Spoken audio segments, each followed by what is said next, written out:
제가 지금 간단하게 준비를 뭐 해온 게 있는 1시간 정도로 그 준비를 해왔습니다만, 정약용 선생의 생애 가운데 좀 중요한 부분을 좀 간략하게 말씀드리고, 그리고 한 20분 남짓한 시간을 질의응답 시간을 갖는 게 저는 좀 더 의미가 있다고 생각을 합니다. 왜냐하면은 다산 선생에 대한 뭐 이모저모를 좀 많이 알고 계신 분들이야 많지 않을까 생각을 하고요.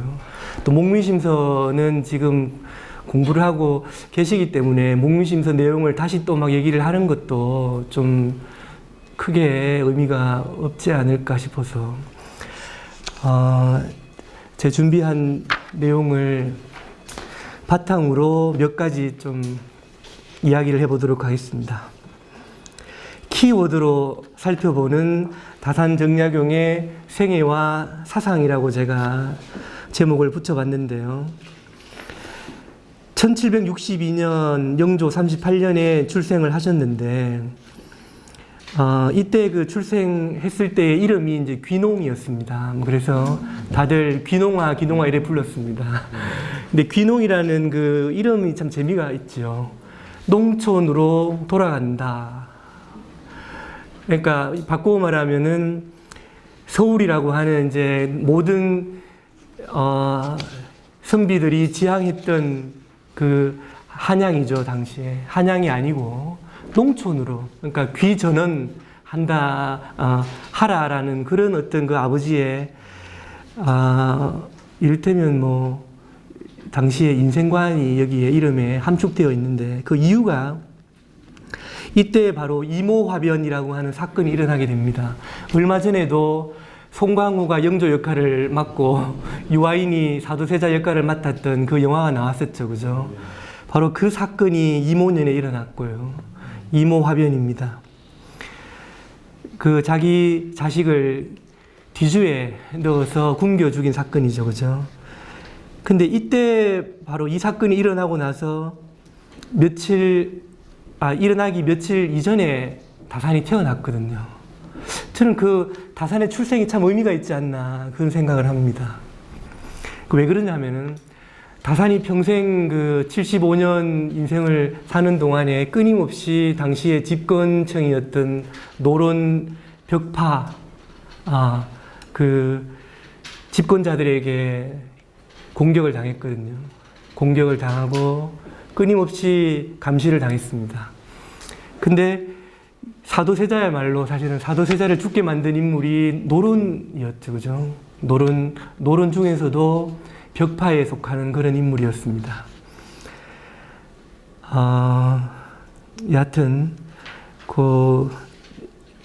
이렇게 출생을 했습니다.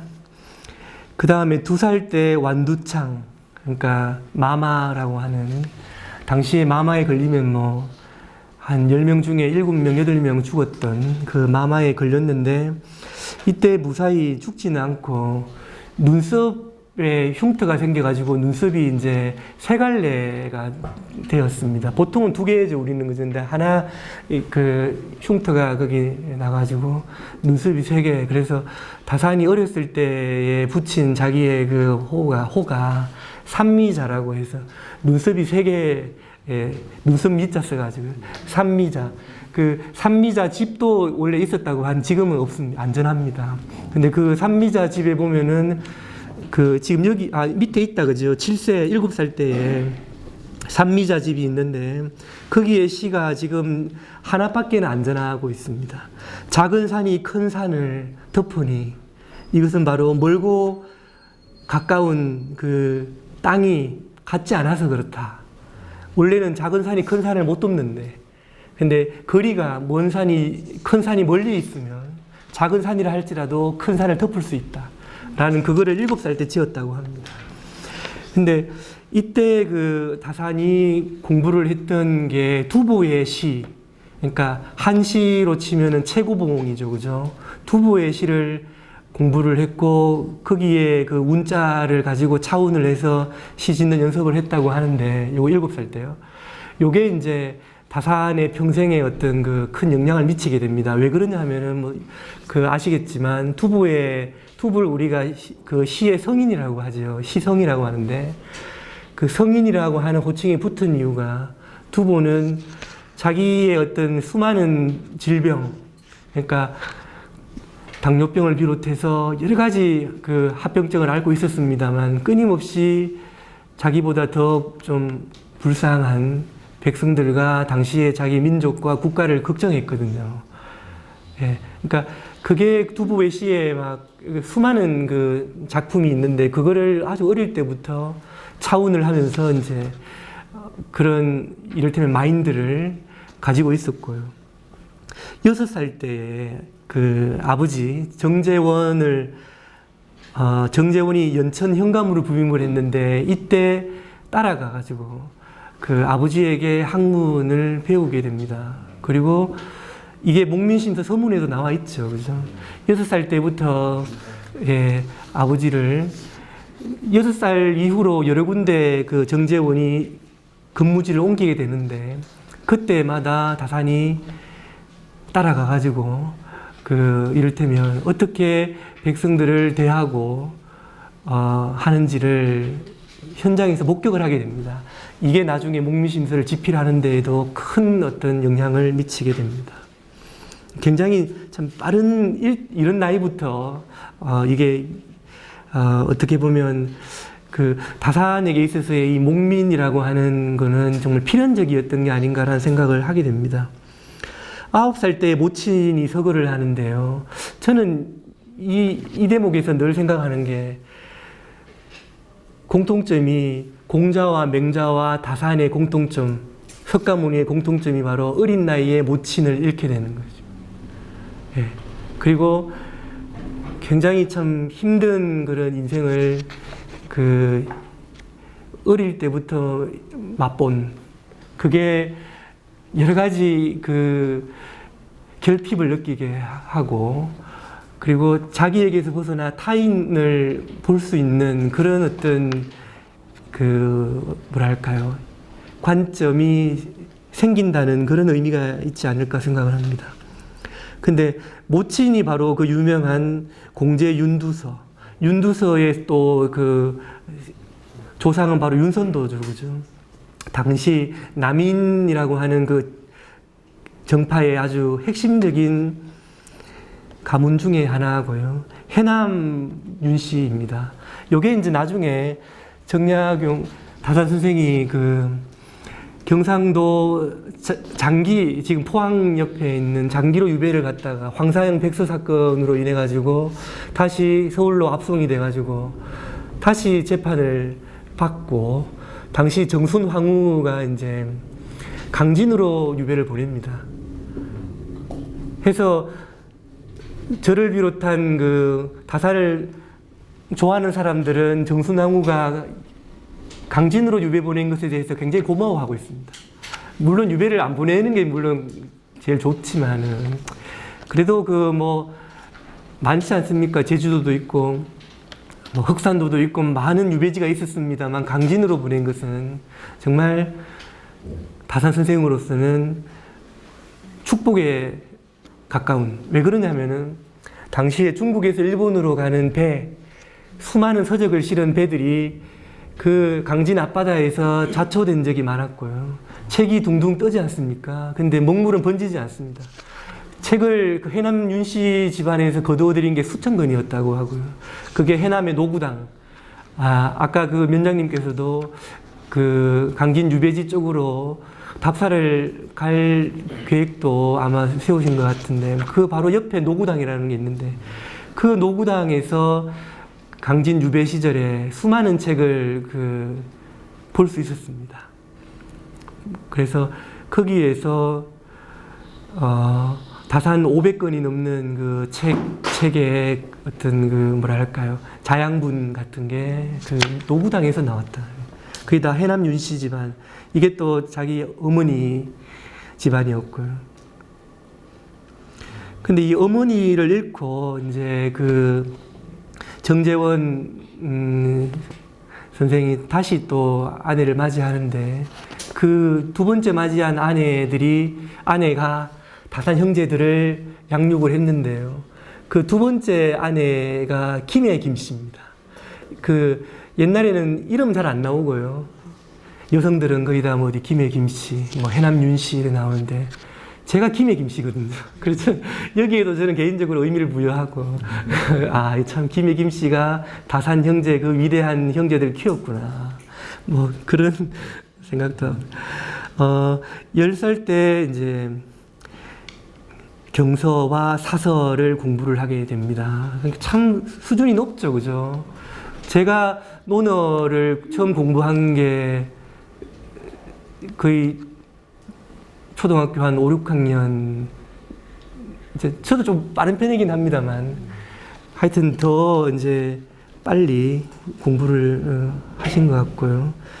13세의 두시에 이때 이제 본격적으로 두보의 시가 제 가장 어려운 시에 속하거든요. 그러니까 6살 때 이제 그걸 7살 때 시작을 해가지고 이제 13세 때는 이제 본격적으로 사실은 6살 때는 그냥 시 조금 이렇게 짧은 구절 연습하는 이런 걸로 시작을 해가지고 점차 해서 최고봉이라고 하는 두보의 시를 13살 때 이제 본격적으로 공부를 하게 됐고요.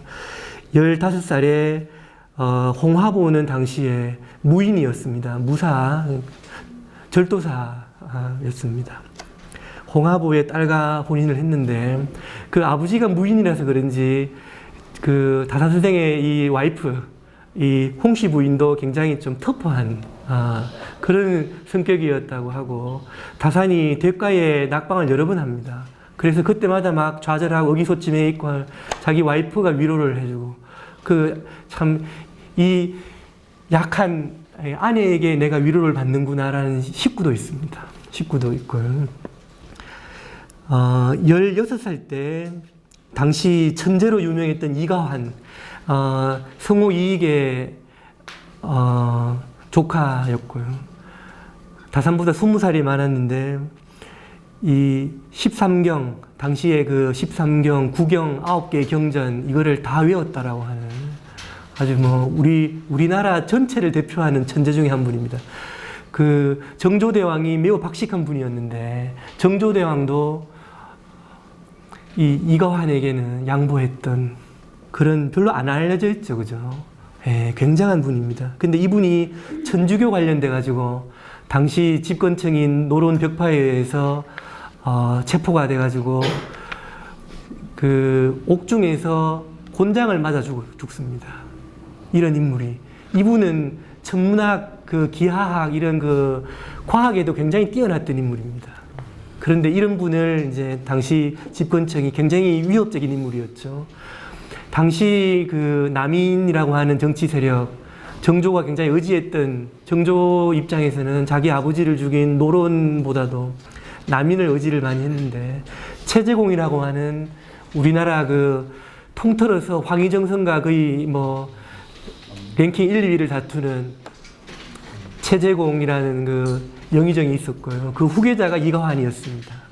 이가환의 후계자가 정약용이었고요. 근데 이가환을 이렇게 죽이고 정약용을 유배를 보내는 걸로 남인을 이제 완전히 와해시키죠. 그죠?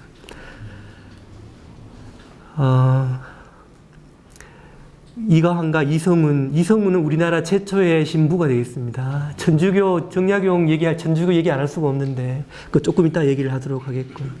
이때 아버지가 화순으로 또, 화순 현감이 되는데, 정약용이 화순으로 가가지고, 또 이제 공부도 하고, 민생도 살피고, 하게 되고요. 17살 때는 화순의 독림사에서 맹자를 공부를 하게 됩니다. 이때 자기 바로 위에 형님이 정약전, 그 흑산도에 나중에 유배되었던 정약전은 그 서경을 읽게 되고요. 정약용은 맹자를 읽게 되고 두 형제가 요순시대에 그 지극한 정치를 꿈꾸게 됩니다. 예, 참 어떻게 보면 중국에서 가장 이상적인 정치가 이루어졌던 요순시대, 그게 뭐 전술상이다 아니다 말이 많지만은 실제 역사였다는 게 지금 증명되고 있죠, 그죠? 예, 그 정치를 한번 해보자라고 두 형제가 의기투합했던 그 해가 되겠습니다. 그 다음에 18살 때 주어사라고 하는 천지남에 있는 그 이제 천지남 그 주어사에서 강학회를 하는데, 이게 이제 나중에 천주교, 이때 천주교 그 공부를 했다 안 했다 말이 많았던 건데, 뭐 오늘 구체적인 얘기는 할 수는 없겠습니다만은, 정약용 선생이 천주교인이다 아니다, 그 문제가 굉장히 말이 많거든요. 말 나온 김에 간략하게 말씀드리면, 작년에 제가 논문을 하나 또 쓴 게 있습니다만, 다산 선생이 천주교를 믿긴 믿었습니다.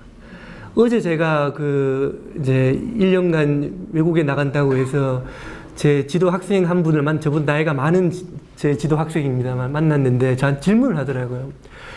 다산 선생이 천주교를 당시에 받아들인 거를 굉장히 자기는 참 아주 위대하다고 생각을 한대요. 자기는 지금도 교회 이런 게 자기한테는 너무나 낯설고 안 받아들여지는데, 유학을 공부했던 그분이 천주교를 어떻게 그렇게 쉽게 받아들이고 했을까. 그래서 제가 그렇게 말했습니다. 당시에 천주교는 천주교 종교만 이렇게 온 게 아니고 서학이라고 하는 과학기술과 같이 들어옵니다. 그게 당시 선교사들이 중국을 교화하기 위해서 일부러 그렇게 했죠. 마테오 리치라고 하는 그 유명한 선교사가 전주실이라고 하는 책을 이제 교리서를 쓰고 그랬습니다만은, 그 내용이 바로 동양의 고대의 그 유명한 책이었던 서경에 보면 상제라는 게 나오면 하느님, 상제 개념을 전주시리의 상제라고 그대로 용어를 써버립니다. 그러니까 하느님을 한자로 번역한 게 상제, 그 위에 계시는 이제 임금이라죠, 그죠?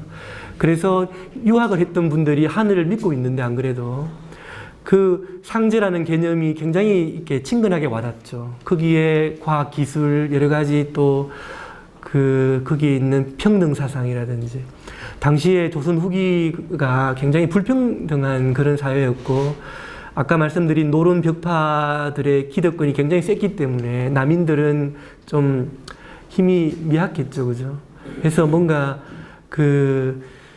새로운 뭔가를 참 찾지 않으면 안 되는 그런 거였는데, 그게 천주교가 가지고 있었거든요. 이제 정약용을 비롯한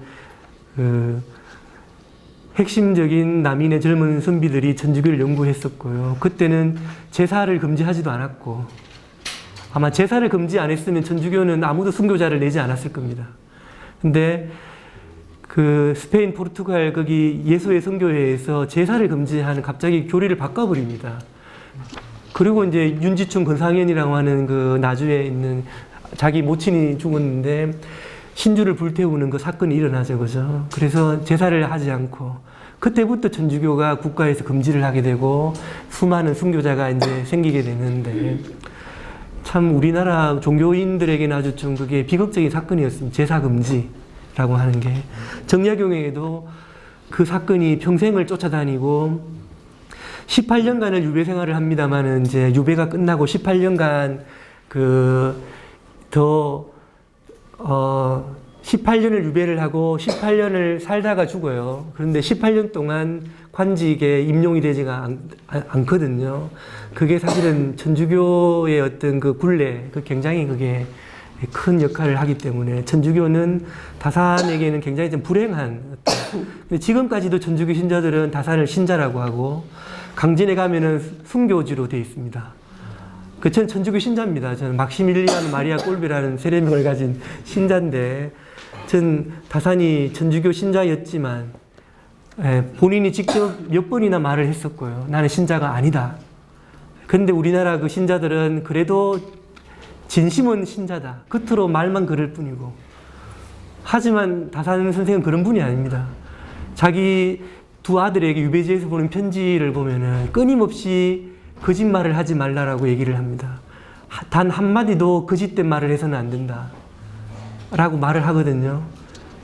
그런 분이 자기가 입으로는 나는 천주교 신자가 아니다, 한때는 신자였지만 이미 버렸다, 국가에서 금지하기 때문에 나는 버렸다 라고 수없이 얘기를 했는데, 우리 신자들은, 신부님들은 그래도 신자다, 진심으로 말한 게 아니라 그건 어쩔 수 없이 화를 피하기 위해서 한 것이다. 이렇게 말씀을 하세요. 그래서 저는 참 그게 아쉽습니다. 19살 때 또 아버지를 따라 예천 갔고요. 또 촉성루에서 이때 장인 홍화보가 진주의 그 경상우도의 절도사로 있었는데 장인어른 만나러 이제 갔는데 촉성루에서 기녀들과 같이 이제 한잔합니다. 그런데 그때 자기 그 아들이 죽어요. 그 양주, 지금의 남양주입니다만 그때 양주였죠, 그죠? 나중에 아들이 죽었다는 얘기를 듣고서 눈물을 흘리면서 그 아들의 그 아들을 위로하는 글을 쓴 게 있는데요. 거기 그 내용에 보면 이런 게 있습니다. 네가 그렇게 고통으로 신음하고 죽어갈 때 나는 기녀들을 옆에 끼고 그 촉성루에서 술을 마시고 놀았다 하면서 참여를 합니다. 참 정말 가슴이 찡한. 근데 그 자식을 죽게 한 게 바로 다 그 마마였어요. 천연두. 총 9명을 자식을 낳는데 6명이 죽어요. 딸 하나, 아들 둘만 목숨을 건집니다. 근데 보통은 그렇게 자식을 잃고 이제 죽지 않은 자식은 이미 마마를 극복했는데, 그러고 다 그냥 넘어가죠. 근데 다사는 자기 그 6명을 잃고 연구를 착수한 게 바로 마가회통입니다. 당시 의원들은 마마에 대한 그 연구를 하지 않았다고 합니다. 그게 돈이 안 되기 때문에 하지 않았는데, 그래서 수많은 참 목숨을 잃게 만든 게 마마 아닙니까? 근데 다산 선생은 그 자식을 잃고 시작을 해가지고 마가회통이라는 책을 쓰고, 그게 나중에 지석영 선생이 그 종두법을 그 확립하는 결정적인 그 영향을 준 바로 그 위대한 책이죠, 그죠? 근데 그 마가회통이라는 책에 제 목미심서 서문에도 그 얘기를 제가 적었는데, 마가회통을 쓰고 서문을 쓰는데 그 내용에 이런 게 있습니다. 중국의 범중엄이라고 하는 중국의 재상 가운데에서 아주 손꼽히는 위대한 재상이 있는데요. 그분이 한 말이 뭐냐면, 내가 책을 읽고 학문을 하고 책을 읽는 이유가, 돌을 닦고 학문을 하는 이유는 바로 인명을 살리기 위해서이다. 사람 목숨을 살리기 위해서 내가 공부를 하고 돌을 닦는 것은 바로 그거다. 그런 말을 하는데 다산이 거기에 굉장히 감동한 것 같아요. 그래서 그 말을 목미심서, 마가회통 서문에 언급을 합니다. 언급을 하고, 옛날 그 위대한 인물들의 마음 씀씀이가 바로 이랬다. 이 정도였다는 거죠. 우리 공부를 하는 거는 출세를 하거나 뭔가를 얻어내기 위해서가 아니고 다른 사람의 목숨을 살리기 위해서. 그래서 저는 다산 선생의 학문 전체를 통틀어서 가장 그 참 핵심이 바로 그거라고 생각합니다. 근데 그게 바로 공자가 공자의 제자 자공에게 했던 핵심이 바로 그겁니다. 그게 바로 수기안백성이거든요. 자기의 몸을 닦아서 백성들을 편안하게 만들어주는 것. 그게 바로 이를테면 유학자들, 선비들, 학자, 당시에 학문을 하는 사람들이 추구해야 될 가장 높은 수준의 어떤 그거를 논어에 나오는 공자의 말씀입니다. 수기안백성 이렇게 말하는 거죠.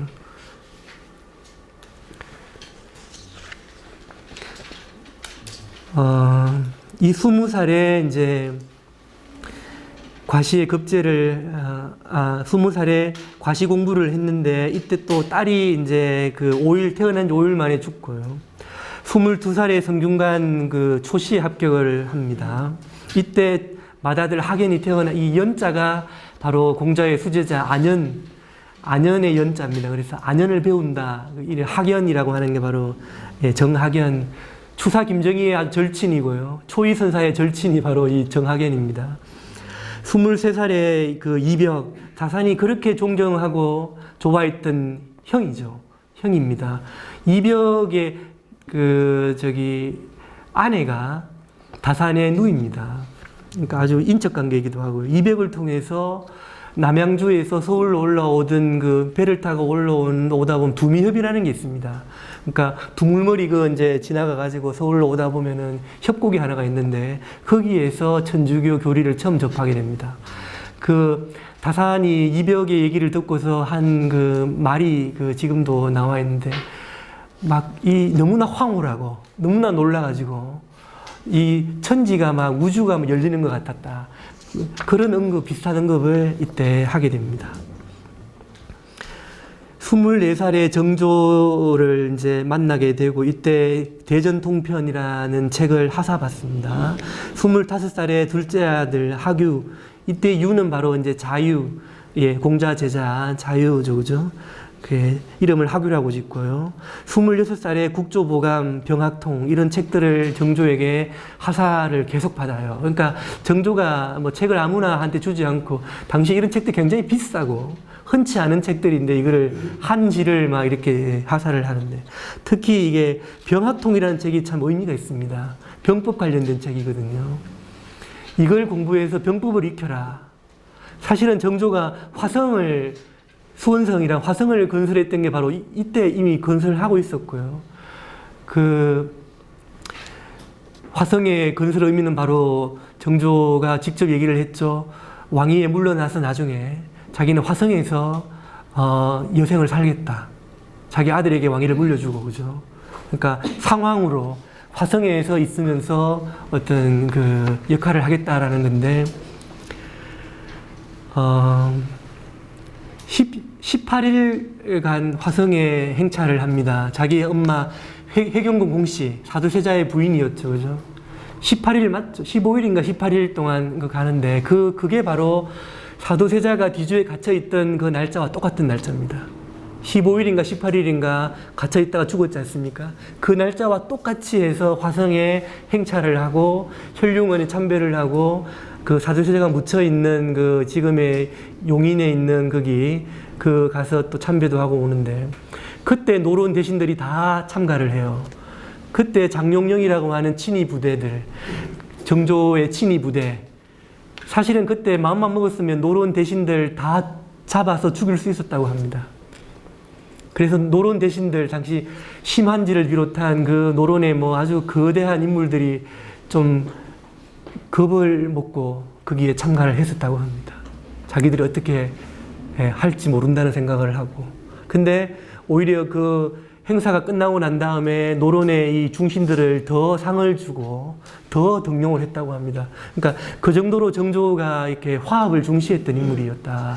그러니까 보통 우리 보면 뭐 정조를 굉장히 개혁적인 인물이고 물론 그런 면도 있습니다만은 정조는 어떻게 보면 누구보다도 화합을 중시했던, 그래서 정쟁을 하지 않으려고 노력했던, 그러니까 영조의 탕평을 그래도 이어서 그거를 추구했던 인물입니다.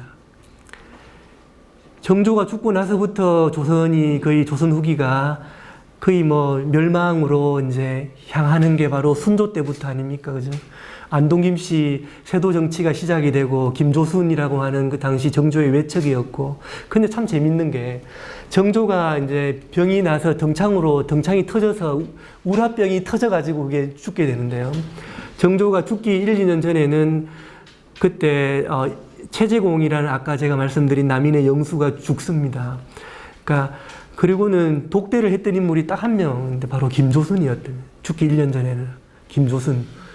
그 김조순이 바로 세도 정치를 시작했던 인물이거든요. 안동 김씨 김조순인데, 근데 김조순이 그 당시 정조가 죽고 정선황후와 노론벽파가 집권을 하고 있다가 그게 3년 만에 그게 완전히 그 막을 내리거든요. 1803년에 끝나버립니다. 1800년에 정조가 죽고 1801년에 다산이 유배를 가고 1803년에 정순왕후가 죽고 심한지가 죽어요. 그때 노론벽파가 허무하게 끝나버립니다. 그리고 안동 김씨 세도 정치가 시작이 되는데 김조순이 바로 시작을 하는데 그때 정조가 나를 그렇게 총애했었다. 그게 김조순이 힘을 얻은 결과입니다.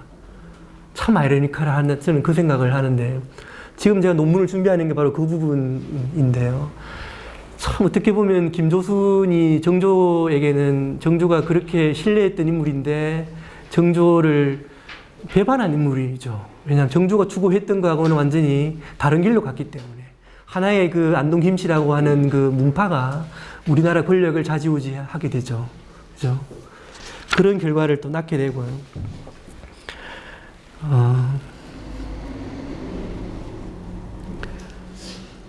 27살에 정조가 얼굴을 처음 접합니다. 그 전에 이 상을 받고 한 거는 이제 사실은 얼굴은 독대는 하지 못한 상황에서 그렇게 된 거고요.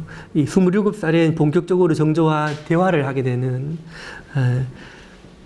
그리고 28에 대과에 급제를 하고요. 27살에, 그러니까 그 전에도 얼굴은 이제 보게 되는데, 정조하고, 27살에 이제 정조와 독대를 하고 얘기를 이제 나눈 그런, 28에 대과를 급제하고, 초심한 4번 합격, 이 말에 이제 총 4번 떨어지고 5번째 붙었다는 얘기가 됩니다. 이때 정조가 이제 그런 말을 합니다. 왜 이렇게 대과 급제를 늦게 이렇게 하냐. 28살이면 이제 그렇게 빨리 한 건 아니거든요. 29살에 첫 유배를 가게 되고요. 이때부터 반대파들이 견제를 하게 이제 시작이 됩니다. 그리고 30살에 아까 말씀드린 바로 전라도 진산이라는 곳, 윤지충의 어머니가 모친상을 당했는데 신주를 불태우고 제사를 지내지 않은, 이때 바로 제사 금지가 됐다는 교리를 접하고 나서 천주교 신자였던 윤지충이 이런 어떻게 보면 아주 폐륜적인 이런 행동을 하게 되고, 당시에 국가의 법으로 천주교가 금지가 되고, 노론 벽파, 그리고 남인이었는데 남인 중에서 노론 쪽으로 정치 성향을 바꾼, 지금으로 치면 이제 남인을 배반하고 당을 옮긴 그런 공서파라는 게 있습니다. 그러니까 서교를 공격한 유파인데요. 다 다산의 친구고 이가환의 친구고 최재공의 제자고 그렇습니다. 그런데 이 사람들이 노론 쪽에 한 편을 먹어가지고 남인들을 공격하는 그런 인물들이 끊임없이 이제 다산 일파들을 공격을 하게 됩니다. 31살에 부친이 이제 운명을 하셔가지고 3년상을 하게 되고요. 이때 바로 그 유명한 기중기, 거중기라고도 하죠. 이거를 만들게 되고 해가지고 4만 양을 절약하게 됩니다. 그러니까 다산은 뭐 단순한 이런 선비가 아니죠. 과학, 기술, 의학 까지도 섭렵했던 그런, 지금으로 치면 의사이자 과학자이자 시인이자 법률가이고 지리학자의 언어학자 등. 저는 누가 물어요. 교수님이 평생 다산 선생을 공부하고 연구한다고 하는데 몇 살쯤 되면은 다산 선생처럼 되겠습니까? 물어요. 그러면 제가 이렇게 말합니다. 한 300살쯤 되면은 가능할지 못할지 모르겠다. 이렇게 저는 말을 합니다만. 야, 참 굉장한 인물이죠. 근데 3년상을 마치고 33살에 정계에 복귀를 하는데, 복귀하면서 쓴 시가 있는데, 그 시에 이런 말이 있습니다. 거미줄이 도처에 쳐져 있으니 내가 참 어찌할 수 있으리요. 그 거미줄이라고 하는 게 바로 노론벽파에 촘촘히 깔려있는 견제, 감시입니다. 그러니까 정조가 이가환, 정약용 이런 인물들을 총애를 하고 하니까 곳곳에 사람을 심어놓고 견제를 했던 게 바로 이때 그러니까 뭘 하려고 해도 할 수가 없었고요. 그 다음 해에 동부성지, 지금으로 치면은 이제 비서관이죠, 그죠? 동부성지가 되고 병조참의가 되는데, 이때 바로 화성 행차를 하게 되는데 정조를 모시고 화성으로 가게 됩니다. 어떻게 보면 이때가 굉장히 정약용으로서는 좀 잘 나갈 때였습니다. 잘 나갈 때고, 그리고 정조도 화성을 완공하고 화성 행차를 하고 아까 말씀드린 그런 아주 위세를 뽐낼 때였는데, 이때 사건이 일어나게 됩니다. 바로 중국인 신부였던 주문모, 천주교 신부가 밀입국하게 되고요. 이걸 찬서로 생각을 한 당시 노론 벽파 공서파들이 일제히 공격을 하게 됩니다. 해서 천주교 신자, 천주교 관련된 인물들을 공격을 하게 되고, 이가환이 당시 공조 판서였다가요, 그러니까 장관을 하고 있다가 충주 목사로 자천이 됩니다. 그리고 정약용도 예, 병조참이 굉장한 이게 직분 아닙니까? 그러니까 국방부의 제 3인자인데 이따가 금정도 충청도에 있던 금정 찰방 종육품 관직으로 좌천이 되는 이 사건이 일어나게 됩니다. 35살에 다시 좌부성지로 복귀를 하고 36살에는 동부성지 사직을 하게 됩니다. 그리고 황해도 곡산으로 또 좌천이 되고요. 그러니까 하도 공격을 하니까 정조가 자기 옆에 두고 싶어도 둘 수가 없어가지고 자꾸 외직으로 이렇게. 근데 곡산으로 발령이 난 게 다산으로서는 참 어떻게 보면 평생에 아주 빛나는, 왜냐하면 이때 아주 선정을 베풀었거든요. 그러니까 다산이 목미심서를 지었는데 이렇게 말할 수 있습니다. 실제로 그는 다산이 목민관으로서의 그런 행정이나 이런 거를 잘했느냐. 만약에 곡산 부사로 안 갔으면, 그건 알 수 없지, 뭐.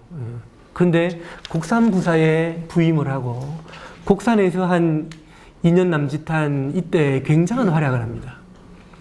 첫 번째가 바로 가자마자 한 게 이계심이라고 하는 당시에 아전들을 죽이고 관가에 있는 무기를 뺏어가지고 일종의 도적이 돼가지고 관청과 맞섰던 인물인데 보통이 아마 그러니까 정약용이 아닌 다른 사람이 곡산 부사로 부임을 했으면 첫 번째 했던 일이 아마 이계심 토벌 작전이었을 겁니다. 이계심을 추종했던 젊은이들을 아마 다 잡아 죽였을 거예요. 근데 정약용 어떻게 했는지 아십니까? 이계심을 불러다가 1대1로 만났습니다. 만나서 왜 이런 난을 일으켰느냐 하니까 알고 보니까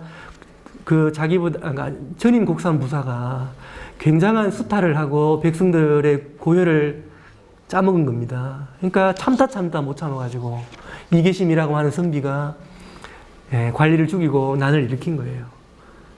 그러니까 정약용이 그 말을 다 듣고도 이럴 수 있죠. 네 말은 옳고 네 마음은 알겠지만 그렇다고 해서 그러면 되느냐 이렇게 해서 옥에 가두고 아마 혹은 유배를 죽이건 했을 겁니다. 그런데 다산은 자기가 상소를 써가지고 이런 사람은 국가에서 상을 주어야 되는 인물이다.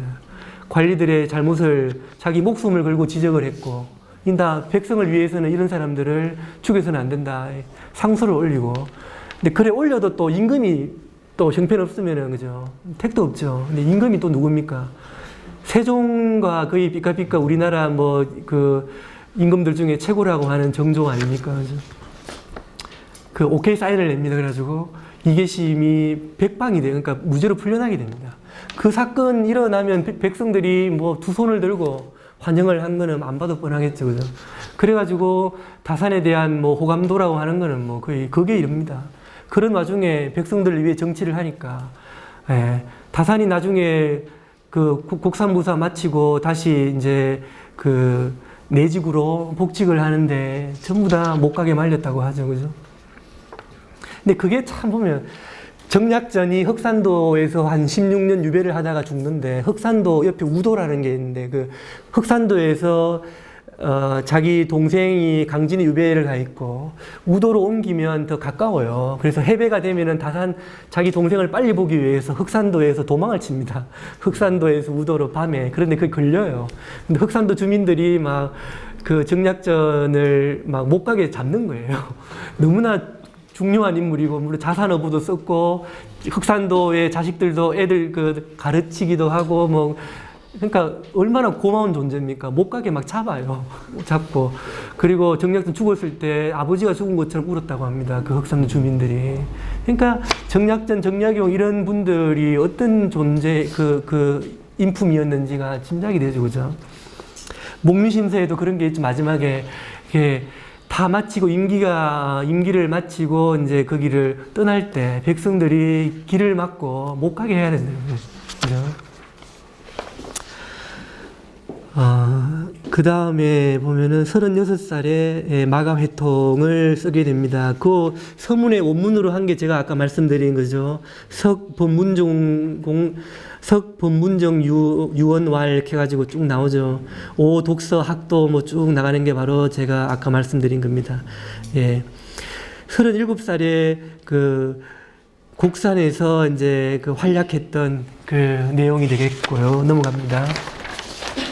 38살에 형조참의로 복귀를 하게 되는데, 이때 다산 우리 그 얼마 전에 케이블 TV에서 이제 정약용을 그 하나의 그런 식으로 그 묘사한 게 있었죠. 재판관처럼 이렇게. 그 제가 그걸 보면서 다산의 이 형조참의에서 그 형조참의로 활약했던 그걸 가지고 이거를 모티브로 삼아 만들었구나 이 생각을 했는데, 오죽하면 정조가 형조 판서 보고 그럽니다. 경은 좀 잠시 쉬고 있으시오. 모든 거를 형조 참의에게 넘기고 조금 쉬라 그래요. 형조 참의는, 형조 판서는 당시에 노론이었습니다. 그러니까 정말 열받지 않을 수가 없겠죠, 노론 입장에서는. 근데 이 다산의 그 명석하고 예리한, 그러니까 굉장히 다산이 꼼꼼하고 치밀하고 명석해요. 날카로운 인물입니다. 그런데 그런 사람이 좀 권력을 지향하고 좀 뭐랄까요, 돈을 밝히고 하면은 굉장히 무서운 사람이죠. 그런 사람을 감당하기 정말 무섭습니다. 그런데 정약용 다산 선생은 그러면서 동시에 굉장히 마음이 자기보다 타인을 생각을 하고 백성을 생각하고 약자를 더 생각하기 때문에 이게 권력자들에게는 굉장한 위협으로 다가오는 겁니다. 뭐 그냥 사람 좋고 하지만 능력은 별로 없는 그런 사람은 별 두려운 존재가 아니죠. 근데 굉장히 명석한, 해서 이런 말이 있습니다. 성인과 선인과 소인과 우인의 차이점이 뭐냐? 네. 재주와 제덕을 다 겸비한 경우를 성인이라고 부르고, 재주는 많은데 덕은 별로 없는 재성덕이라고 보통 하는, 이건 바로 소인배죠. 예. 그리고 덕은 많은 재주는 없다. 이건 바로 이제 선인이고요. 재주도 없고 덕도 없는 게 뭐 어리석은 사람이다, 이런 뭐 그런 말이 있는데, 다산은 바로 이제 뭐 재주와 덕이 뭐 다 같이 뛰어난 그런 인물, 흔치 않은 인물이었죠. 39살에 그 낙향을 하는, 이때 바로 형조참의로 활약을 하는데, 당시 대사관이 그 탄핵을 합니다. 탄핵을 해가지고, 사표를 내고 낙향을 하게 되는데, 정조가 죽어요. 정조의 죽음에 대해서 참 재미있죠. 재미있다고 말하기 좀 그런데, 이게 정조가 어릴 때부터 우라증이, 자기 아버지가 죽고 자기가 있는 그 자객이 막 와서 자기를 죽이려고 하지 않습니까? 네. 그래서 정조가 밤에 잠을 안 잤어요. 잠 안 자고 뭐 합니까? 지금 같으면 스마트폰이라도 하면 되지만은 당시에는 그런 것도 없고 책 본 거예요. 잠을 안 자고. 근데 자객이 오는 거를 막아준 게 홍구경이었고, 홍구경 뭐 아시죠, 여러분? 홍구경, 그래서 이런 말을 합니다. 그대가 반역만 저지르지 않으면 나는 그대를 어떠한 죄를 지어도 물리치지 않겠다. 홍구경이 자기 여동생을 정조의 부인으로 청거를 해가지고 정조가 아내로 삼죠. 그런데 그 나이 차이가 너무 많이 나왔어요. 정조가 너무 어린 여동생을 그 궁으로 보내가지고 그런 지탄을 받기도 하고, 나중에 홍구경이 이제 권력을 잃게 되는 그게 되는데, 그 정도로 정조가 어릴 때 그런 암살, 자객의 어떤 위협, 그런 것 때문에 우라증이 나가지고 그게 나중에 나이가 들면서 병이 생겨서 등창으로 터지게 되는데요. 등창은 이게 몸의 열을 낮춰주는 역할을 해야 되는 그 약이 필요해가지고, 정조가 직접 자기가 처방을 했던 약이 뭔지 아십니까? 여러분, 수원입니다. 중금속 수원이에요. 수원을 먹었습니다. 그럼 몸이 이제 차가워지면서 이게 가라앉아요. 그런데 정조가 조금 몸이 안 좋아서 직접 그걸 못할 때, 그때 소위 말하면 의라고 하는 임금의 그 의사가 그 심의라는 사람인데, 당시 노론의 그 영수, 심한지의 친척입니다. 이분이 뭘 처방을 했냐면은, 몸에 열을 발생시키고 몸이 허약한 데에 좋은 형옥고, 인삼 녹용으로만 형옥고를 처방을 했어요. 그게 정조의 몸에는 독약입니다. 그래서 남인들이 정조가 죽고 독살설 주장을 하는 이유가 독을 먹여서 독살설이 아니고 정조의 몸에는 독이 되는 아주 좋은 그 약을 먹였기 때문에 독살이 되는 거. 정조가 실제로 그걸 복용하고 나서 죽어요. 죽습니다. 그러니까 정조가 죽고 이제 바로 남인들 토벌 작전이 시작이 돼 천주교를 이용했죠. 천주교를 한때 조금이라도 믿었거나 하는 사람들은 전부 다 잡아서 지금으로 치면 뭐 빨갱이 몰아붙이든가 하고 똑같다고 보면 됩니다. 당시로 치면은. 그래서 다 제거하고 뭐 곤장 때려 죽이고 유배 보내 죽이고 막 그러죠. 40살에 다산은 다행히 목숨을 건지게 됩니다. 다산을 죽이지 않으면 아무리 많이 죽여도 소용없다. 이 정도였어요. 그 정도로 다산이 위협적인 인물이었는데 다산은 목숨을 건집니다. 건지고 장기 유배를 가가지고도 또 여기서도 책을 씁니다. 이하술이라는 책도 쓰고 뭐 근데 황사영이라는 그 사위죠. 사위인가 그렇죠. 이분이 그 스페인 함대를 요청하는 천주교를 이렇게 그 탄압을 하기 때문에 함대를 보내와서 조선을 좀 응징해 달라고 하는 그런 편지를 보냈다가 그 발각이 돼 가지고 목이 잘리고 다산도 체포가 돼서 다시 해서 강진으로 입예가 되고 아까 말씀드렸죠, 그죠? 41살에 넷째 아들이 또 죽고요. 42살, 이제, 요때부터 다산의 그 18년간의 유배 생활이 이제 41살 때부터 시작이 되죠. 이때 수많은 책을 쓰고,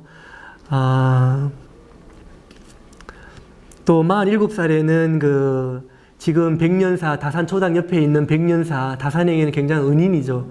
해장선사를 만나게 됩니다. 당시 조계종에서 아주 뭐 거두에 속하는 인물이었고요. 근데 해장선사가 40몇 살에 죽는데 젊은 나이에 죽습니다. 근데 이분이 노르맹자를 비롯한 주역에도 아주 능통한 스님입니다. 그러니까 이렇게 유학과 불교에 다 능통한 인물인데 이분이 그 어떻게 죽었냐 하면은 알코올 중독으로 죽어요. 술을 너무 많이 먹어서 죽습니다. 그 술을 그럼 왜 많이 먹었느냐? 당시에 이 그 백성들의 고통과 이게 과연 인간 세상이냐 이거죠. 그러니까 그때 그 조선 후기에 삼정의 문란, 세 가지 정책의 문란, 그 황국과 군정과 전정, 토지제도와 군사제도와 또 곡식 빌려주고 하는 그 황국, 이게 뭐 굉장히 문란행, 뭐 유명하죠, 그죠? 그래서 수많은 백성들이 뭐 도탄에 빠지고, 그래서 계곡이나 이런 데 가면 막 시체들이 절비했다고 합니다. 못 먹어서. 그리고 산적이 막 되고. 근데 전라남도 이쪽에는 또 가뭄이 들어가지고 삼정의 문란에다가 가뭄까지 들어가가지고 수많은 사람, 다산의 표현에 의하면 시체가 나뒹군다. 그래서 이런 말을 합니다. 지금 조선사회는 이 나무 뿌리 하나, 털 하나도 썩지 않은 게 없다. 그 정도로 다산이 진단한 게 모든 게 부패했다라고 합니다. 근데 그 부패한 것 중에도 다산이 임금을 직접적으로 공격하진 않아요. 하지만 다산의 사상은 탕론이라고 하는 그 글에 나와 있습니다만은 이런 말을 하죠. 만약에 악단을 만드는데 지휘자를 한 명을 뽑지 않겠습니까? 가장 지휘를 잘할 것 같은 인물을 뽑아요. 그런데 시켜보니까 지휘를 잘 못해요. 그러면 너 잘할 줄 알았는데 너는 지휘가 적성이 안 맞나 보다. 그러니까 좀 내려와라. 너는 피리 연주하고 다른 지휘자를 뽑아야 되는, 이게 바로 다산의 탕론이라는, 임금으로 추대한 그 임금이, 백성들이 추대한 임금이 잘 못하면 임금을 끌어내려야 된다는 게 다산의 핵심 사상이고, 그게 바로 맹자의 방벌 사상이기도 합니다. 임금이 잘 못하면 임금을 끌어내려야 된다. 그게 바로 맹자의 핵심 사상이죠, 그죠? 그런데 이제 그때 당시에 다산이 그런 말을 하기도 했습니다만, 임금을 공격하기보다도 대신들도 비판을 했습니다만, 더 비판을 많이 한 게 바로 목민관들입니다. 지방의 군수, 현령, 또 관찰사들입니다. 왜냐하면 국가에서 명령을 하달을 합니다. 백성들을 위해서 이렇게 저렇게 해라. 그랬는데 그게 내려오는 과정에서요, 그 공문서를 받고도 실행을 하지 않습니다. 목민신대에서 이 책에도 나와 있습니다. 공포를 안 해요. 그러니까 공포를 안 해도 자기들이 처벌을 안 받습니다. 관찰사를 뇌물로 또 관찰사는 그 뇌물을 받아가지고 이조 판서, 좌의정, 영의정을 또 뇌물로 이렇게 회유하기 때문에 아무도 처벌할 수 없는 구조가 되었기 때문에, 그럼 아전들은 그러면 사또를 또 뇌물을 갖다 바치면서 백성들에게 세금을 만약에 1년에 뭐 언제 딱 받지 않습니까? 한 번 받으면 그걸로 끝나는 게 원래 기본인데, 예, 3번, 4번 받으러 가요. 그러니까 뭐 죽어나는 거죠, 그죠? 그리고 이미 죽은 사람에게 세금 뭐 백골징포라고 하는 뭐 그런 거, 예, 그런 것도 있고. 그래서 다산 선생이 그 18년간 500권이 넘는 이런 책을 저는 참 짓지 않을 수 없었을 것 같다. 예. 할 수 있는 거는 책을 짓는 것밖에, 그러니까 이 세상이 좀 좋아지면, 자기 유배에 풀려서 혹시나 등용이 되면, 등용이 안 되더라도 좀 좋은 임금이, 좋은 재상이 이 권력을 잡으면 내 책을 참고할지도 모르겠다. 이 하나의 일념을 가지고 책을 지은 것이죠. 예. 근데 이때 당시에 다산이, 유배, 그러니까 집필을 시작한 지 몇 년 만에 그 몸에 마비가 와요. 마비가 와가지고 왼쪽 어깨랑 이런 데가 마비가 와서 못 움직이게 되고, 시력이 거의 안경을 끼게 됩니다. 앞이 거의 안 보이고요. 머리가 빠져가지고 좀 대머리 비슷하게 이제 머리가 빠지고, 그리고 그보다 더 참 인상적인 게 뭐냐면 다산 제자 황상이라는 제자가 실제로 자기가 그 직접 증언을 한 건데, 우리 선생님이 이 18년간 집필을 하고 저술을 하면서 복숭아뼈, 그게 과골이라고, 복숭아뼈 과자인데요. 과골이 3번이나 구멍이 났다. 과골 3천이라는 겁니다. 구멍날 천자 써가지고. 복숭아뼈가 3번 구멍날, 복숭아뼈가 구멍났다는 표현이 복숭아뼈가 그 볼록 튀어나온 고기가 이제 문드러져가지고 하도 오래 앉아있으니까 3번이나 그랬다는 거예요. 그 어떤, 뭐랄까요, 그 노고라고 하는 거를 이루 말할 수가 없습니다. 그 중에 그 대표적인 게 이제 그 일표이서라고 하죠. 경세유표, 흠음신서, 목민심서. 예, 그 목민심서가 그 중에 하나고요. 아까 목민심서. 그러니까 진짜 문제는, 예, 아전들 그리고 목민관들이다. 예, 그래서 이 아전들하고 목민관들, 그러니까 아전을 통제하는 걸 목민관이니까, 그죠? 그래서 이 굉장한 책을 지은 것이죠. 제가 이 책을 쓴 거는 출판사 요청에 따라서 좀 일반인들 위해서 쓴 건데, 근데 하나도 그 장을 빠뜨린 건 없습니다. 전체를 다 이렇게 장을 그대로 했고요. 다만 거기에 인용된 다산이 중국이나 우리나라의 여러 가지 그 훌륭한 목민관들과 정말 그 훌륭하지 못한 그런 그 목민관들의 그 사례를 무수하게 언급을 해 놓는데, 그 중에서 만약에 한 10개를 언급했다 그러면 저는 한 2-3개만 여기에 이제 인용을 했습니다. 좀 좋은 것들만. 예. 그리고 이 책을 보시고 좀 더 이제 전체를 보고 싶다 하시면 창작가 비평사에서 나온 총 6권짜리로 되어 있는 전체가 번역이 된 게 있습니다. 굉장히 많죠, 물량이. 그죠? 그거를 보시면은 더 이제, 좋지 않을까 생각을 하는데, 여기에 이제 그 경세유표라고 하는 책이 우리나라 국가를 운영하는 모든 게 다 거기에 들어 있습니다. 경세유표. 근데 그 경세유표라는 책은 바로 주례라고 하는 중국의 모든 제도와 이런 것들을 그 만들어 놓은 책이 주례, 주나라의 어떤 그 예법에 대한 건데, 그 주례를 쓴 사람이 바로 주공입니다. 주공. 공자가 존경에 맞지 않았던 주공인데, 다산이 그 주공을 존경했고 주례를 아주 높이 평가하고 그걸 바탕으로 쓴 게 경세유표가 되겠고요. 이 경세유표가 통학이 그 혁명을 해서 일어났지 않습니까? 당시에 그 부패한 그거를 바꾸기 위해서 통학군이 경전으로 삼았던 책이 경세유표가 되겠습니다. 그리고 당시에 그 고종임금 때에 이 목민심서를 목민관들이 이 책을 보게 하기 위해서 목민관들이 이걸 책을 뺏겨가기도 하고 막 했던, 그 정도로 당시에 아주 유명했던 책이었고요. 근데 이 경세유표라는 책에 나와 있는 그 서문에 나와 있는 거를 하나만 말씀을 드리면요, 이런 말을 합니다. 왜 요순시대에 그렇게 정치가 잘 됐을까? 왜 그렇게 요순시대가 백성들이 살기 좋은 그런, 그 소위 말하면 임금이 황제가 누군지도 몰랐던 시대가 요순시대입니다. 근데 백성들은 정말 행복하게 자기 하고 싶은 거 다 하면서 살 수 있었거든요. 여러분 생각 어떻습니까? 지금 질의응답 제가 뭐 시간을 많이 준다 해놓고 지금 뭐 저 혼자 얘기하고 있는데 요순시대가 왜 그렇게 정치가 잘 되었을까요?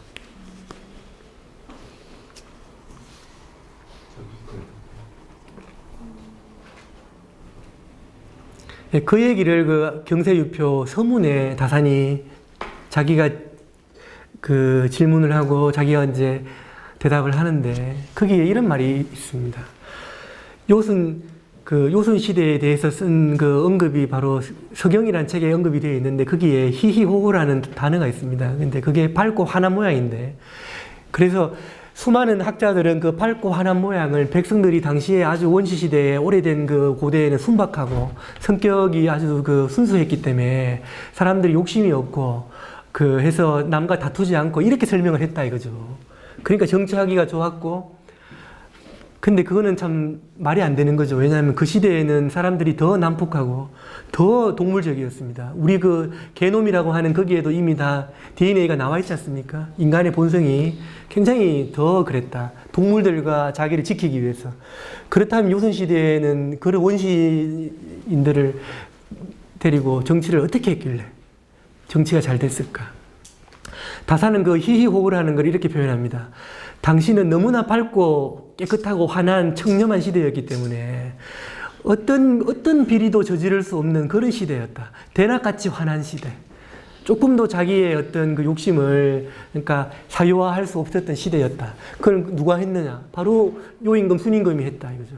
그리고 그 요순의 바로 그 대신들이 어떤 고요나 우직 이런 아주 현명하고 청렴했던 그런 신하들이 끊임없이 노력을 했고 우임금이라고 한 하나라를 세운 우라는 사람 지수사업을 했는데 무려 9년간 하면서 자기 집 앞을 3번 지나갔다고 합니다. 근데 9년 동안 치수사업을 하면서 중국에는 그 홍수가 많이 났지 않습니까? 한 분 나면 수천 명씩 죽었거든요.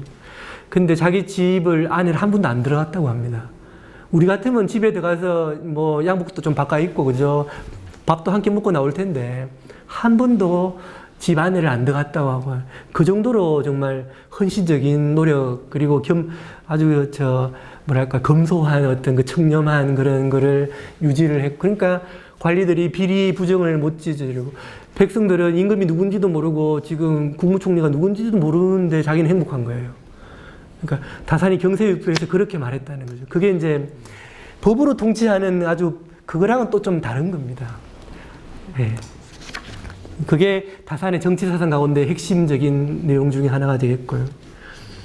그 수많은 책을 이제 다 언급하지 않겠습니다.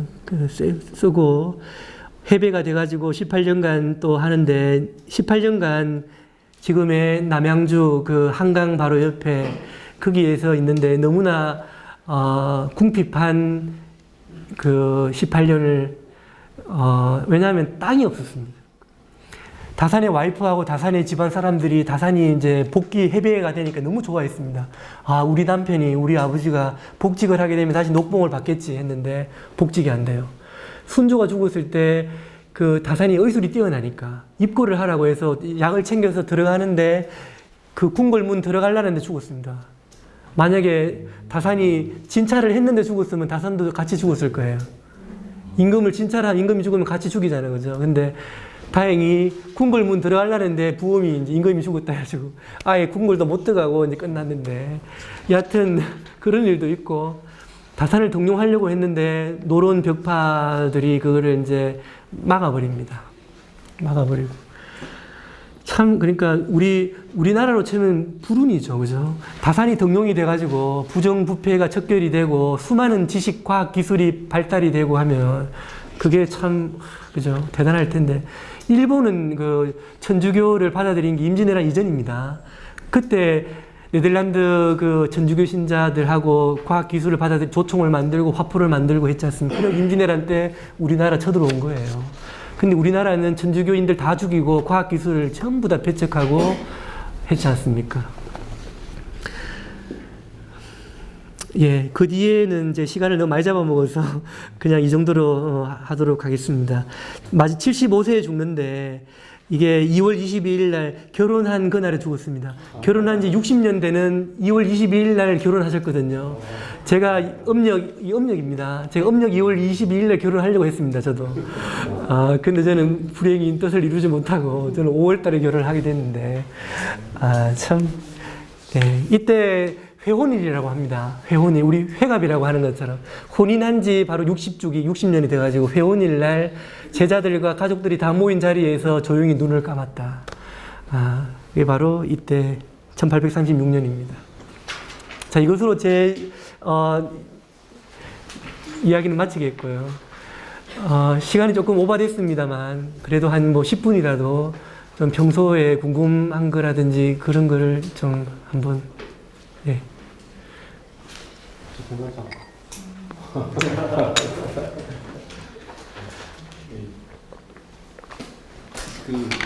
저희들 이제 목리신설 공부하고 예.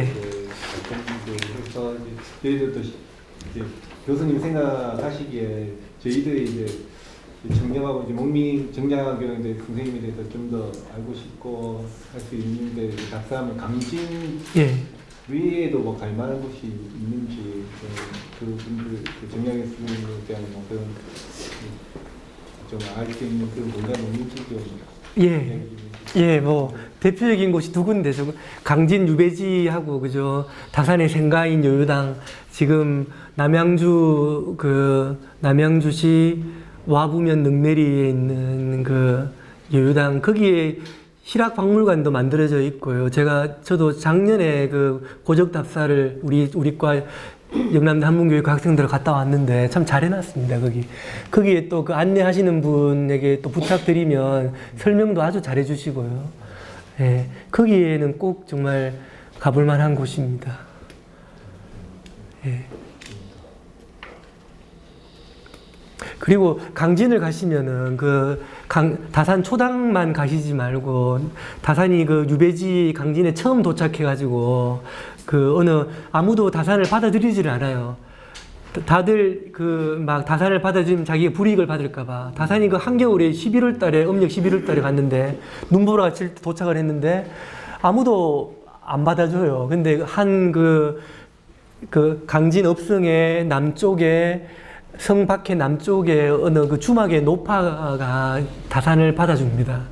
그래서 다산이 거기에 방 하나 요만한 거 얻어가지고 거기에서 기거를 하게 되거든요. 거기에 기념하는 이런 거 하랑 거기 만들어 놨거든요. 거기도 한번 가시면 이 위대한 참 인물이 이렇게 아무도 안 받아주고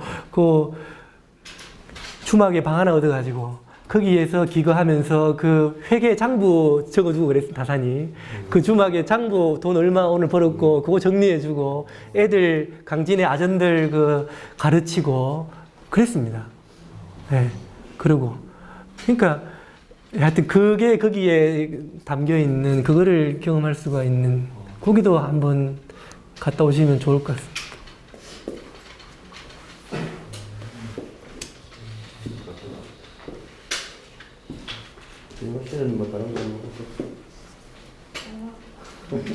그리고 제가 울진에 한 작년에 울진 문화원에도 한번 갔다 왔는데 이런 질문을 누가 하시더라고요.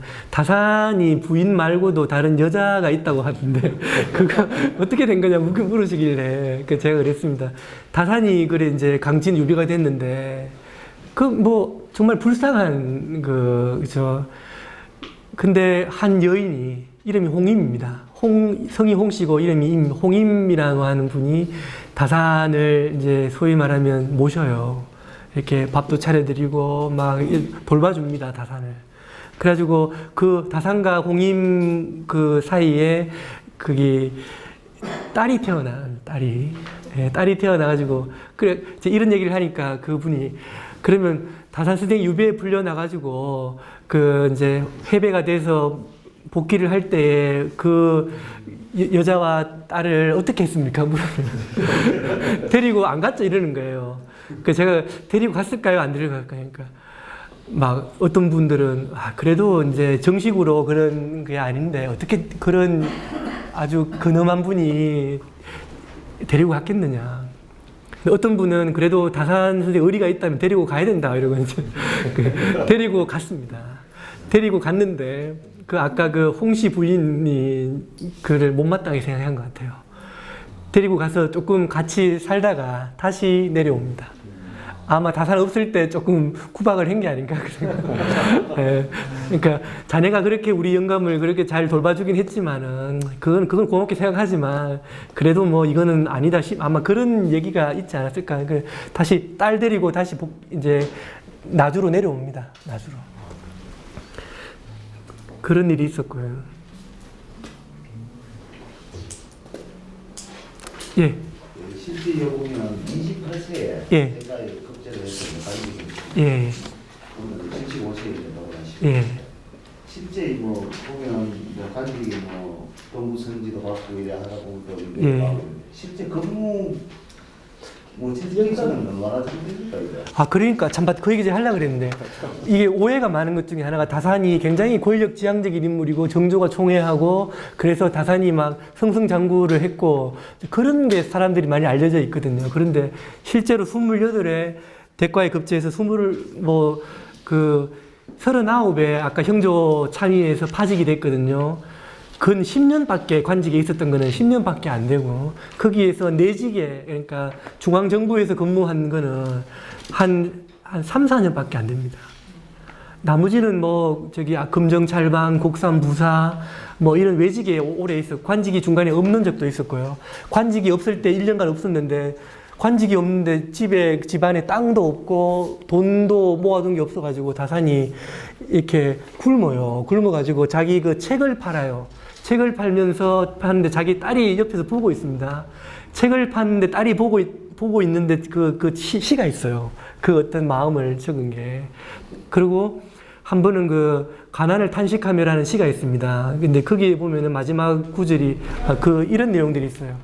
이게 굶주리다 보니까 시경이고 서경이고 이런 게 아무 소용없고 자기 아내에게도 뭐 남편으로서의 이런 어떤 그것도 하나도 없고 막 이런 얘기를 하면서 안빈낙도 내가 막상 해보니까 안빈낙도 너무나 그거는 힘들고 괴롭다 뭐 그런 것도 있고 마지막에는 부잣집에 보니까 보리가 새파랗게 나 있어요. 근데 저 보리가 너무 이렇게 보기가 너무 좋다 이거죠. 저 보리를 내가 가지면 저걸로 보리가 익으면 밥을 먹을 수 있는데 그런 내용이 있습니다. 그러니까 박지원도 며칠 굶다가 그 하인이 한 명 있었어요. 행랑채에 하인이 어디 가서 남의 집에 기와를 이어주고 요만큼 쌀을 받아왔는데 며칠 굶다가 그거 먹었습니다. 그러니까 제가 이런 얘기를 우리 학생들에게만 합니다. 그러니까 지금 자기 뭐 배가 고프고 굶주리고 그런 것 때문에 자기 하고 싶은 걸 못하고 빨리 취직을 해야 되고 보통 우리 좀 하고 싶은 거 하려면 아마 여기 계신 분들도 공무원 되기 쉽지 않았을 텐데 우리 임용고사도 그렇거든요. 5년 혹은 뭐 우린 7년, 8년 만에 임용고사 합격도 합니다만 그렇게 해야 되는데 그런 핑계 대지 마라. 옛날에 연암 선생, 다산 선생이 이랬다. 며칠은 굶어 보기도 하고 뭐 그런 얘기를 저는 합니다만 그러니까 진짜 굶주림이 뭔지를 아는 분이었죠. 한 번은 며칠 굶고 있는데 그 여자 종 하나가 이웃집에 호박을 하나 훔쳐옵니다. 근데 다산의 와이프가 터프하다 그래요. 호박을 훔쳐와서 자기 그 주인 이제 드리려고 호박을 하나 가왔는데 우리가 굶어 죽으면 죽었지 남의 거를 못 훔치는데 넌 이걸 왜 남의 걸 훔쳐왔느냐 이거예요.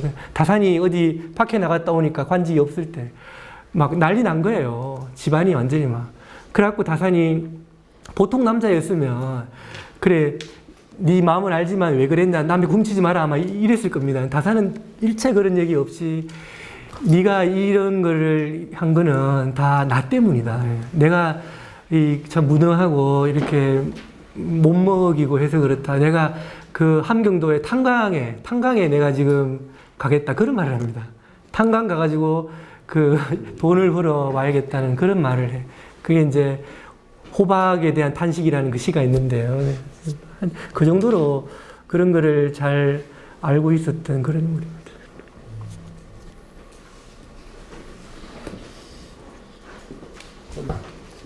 그러면 예. 제가 뭐 마지막으로 예. 이제 시간이 가자 그래서 여기까지 오셨는데 예. 뭐 저희들이 이제 뭐 보편적으로 보통 이렇게 이야기하는 뭐 공무원상 뭐 이런 상 그런 게 있을 거 아닙니까? 예. 네, 그런 걸 떠나서 이제 교수님께서 생각하시는 우리 뭐 특별히 이제 고향 주상면 또 고향 아니지만은 한 군인으로 보자 여기서 해줄 수 있는 그런 말씀이 뭔가 하나 좀 주옥 같은 말씀. 아, 예. 뭐, 사실은 목민심서에 뭐 그런 공무원들이 어떻게 해야 될지에 대해서 쭉 많이 나와 있습니다만, 저는 일단 뭐 청렴하고 공정한 거 이런 게 기본이고요. 기본이고, 목민심서에 그런 말이 있더라고요. 이렇게 자기 거를 아끼는 거를 청렴이라고 할 수 없고, 누구나 다 같이 쓰는 거 있죠. 공적으로 쓰는 거. 그런 거를, 관청의 거를 아낄 수 있는 것이야말로, 참, 그 정도는 돼야지, 이게, 아끼는, 정말, 이게, 뭐랄까, 청렴한, 검소한 거고. 저도 그거 보다가, 저 연구실에 에어컨 가끔 안 끄고 강의하고 오고 그러는데, 이제 요새는 끄고, 불도 끄고 다닙니다. 그 전기세 제가 안 내기 때문에. 근데 요새 끄고 다니고요. 그런 게 하나하나가 모일 경우에 이게 굉장한 이제 그게 되고요. 그리고 이 다산 선생이 그 제자에게 한 말 중에 이런 말이 있거든요. 보답할 수 없는 처지에 있는 사람에게 은혜를 베푸는 것을 군자는 귀하게 여긴다. 그게 한자로는 수언어 불보지지 군자 귀지라는 그런 표현인데, 보답을 뭐 내가 뭐 해주면 기브 앤 테이크 가능한 거야. 그건 그 은혜라고 할 수도 없죠. 그죠? 근데 보답할 수 없는 처지에 있는 사람에게 은혜를 베푸는 거. 그거야말로 군자가 귀하게 여기는 거다. 그래서 아무래도 그런 공적인 일을 하시면 여러 가지 좀 힘든 부분도 많고 하겠습니다만은 보답할 수 없는 처지, 그러니까 아주 좀 불쌍하고 그런 누구나 다, 그러니까 이런 경우도 있죠. 왜? 좀 지저분하고 더럽고 혐오스럽고 그래서 이렇게 막 말 한번 건네기도 싫고, 근데 그런 사람들이 다 보답할 수 없는 처지 아닙니까? 그죠? 예, 그런 사람에게 뭔가 도와주고 좀 이렇게 감싸주는 거야말로 정말 귀한 게 아닌가 이 생각을 하면서 이게 칠판은 없네요. 제가 가장 좋아하는 글자 따뜻할 온자인데요. 따뜻할 온자를 이제 이 한자로 제가 문자학을 또 공부를 갑골문을 이렇게 하는데요. 이렇게 쓰지 않습니까? 따뜻할로 아마 다 아실 건데요. 근데 요 윗부분 요게 바로 감옥에 사람이 이렇게 갇혀 있는 그래서 죄수 그 숫자입니다. 죄수 숫자. 그리고 요 밑에 있는 게 한자로는 그릇 명자예요. 밥그릇을 이제 원래 이렇게 바뀌었는데 죄인에게 밥을 제공하는 글자예요. 그래서 여기에 삼수자가 붙어서 이제 따뜻할 온자가 됐습니다만은 이게 없어도 이게 인자할 따뜻할 온자예요. 그래서 이 온자는 정말 보답할 수 없는 처지, 죄인들이 언제 죽을지 모르고 그죠. 반역죄인들은 그런데 그 불쌍해서 이렇게 먹을 걸 갖다 주고 하는 이 마음이야말로 정말 보답할 수 없는 처지에 있는 사람에게 은혜를 베푸는 게 아닌가 그런 생각을 합니다. 그래서 저는 뭐 저보고 한번 가장 당부하고 싶은 얘기를 하라고 하시니까 저는 그거를 좀 해주시면 좀 좋지 않을까 생각을 하면서 마지막으로 저는 아까 우리 면장님한테 얘기했습니다. 바로 옆에 우리 선산이 하나가 있습니다. 그래서 주상은 굉장히 저는 거창 읍에 살지만 굉장히 친근하고 맨날 명절 때마다 왔다 갔다 하는데, 오늘 저에게 이런 자리를 마련해 주셔서 너무 참 저는 고맙고요. 저는 아직 뭐, 나이도 젊지만은 공부를 많이 이제 해야 되고, 노력을 하고 있습니다. 저도 언젠가 좀 더 이게 실력이 쌓이면 우리 거창을 위해서도 좀 저는 하고 싶었는데, 뭐 제가 이런 자리가 저는 이렇게 빨리 올 줄 몰랐습니다. 얼마나 도움이 됐을지는 모르지만 조금이라도 이런 거 할 수 있게 만들어 주신 우리 면장님께 좀 감사드립니다. 예, 그리고 오늘 이렇게 좀 뵙게 돼서 반갑습니다. 이렇게 알게 됐으니까 저기 이메일이나 이런 거를 통해서 뭐 기타 궁금한 거나 아니면 그 뭐 이런 그 특히 한문학 쪽에 관련된 정보 이런 거를 문의하시면 제가 바로 그 답변 또 하고 하도록 하겠습니다. 박수 한번 더 고맙습니다.